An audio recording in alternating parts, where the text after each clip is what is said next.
Hello, welcome to another Burgundy with Tweedy video. More Nuits Saint-Georges today. This label looks very familiar to me, so I wouldn't be surprised if I've featured this before, possibly of a different vintage or maybe another wine from this producer.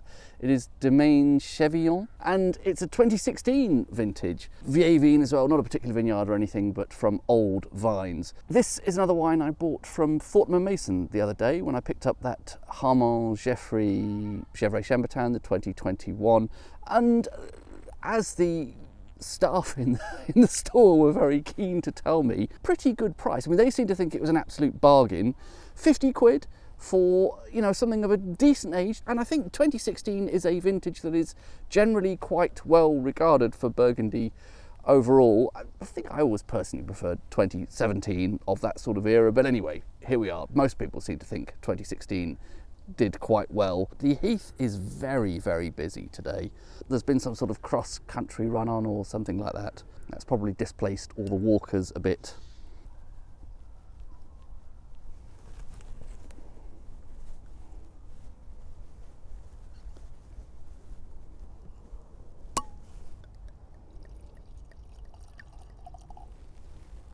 Haven't yet properly given this a swirl, but nice kind of berry fruit there, possibly going a little bit blackberry-ish maybe. I think I saw tasting notes elsewhere said that this is a slightly brambly, mûr, isn't it?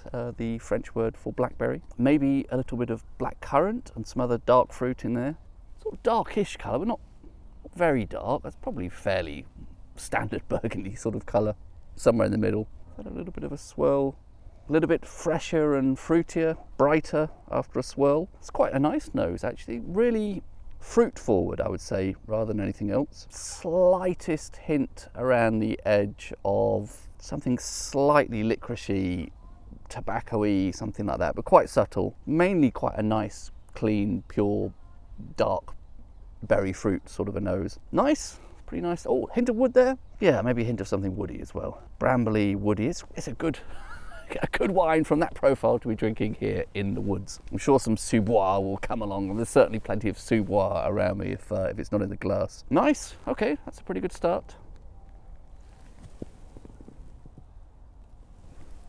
On the palate, nice and dense, thick by Burgundy standards. More dark fruit, it's veering a little bit plummy, plum sauce, that note I often come up with. There's a bit of mineral character in there. Nice and smooth. I'm not getting so much of the sort of woody, tannic sort of notes on the palate. I don't know, am I? Perhaps a little bit in the aftertaste there of, yeah, very subtle sort of peppery kind of tannin.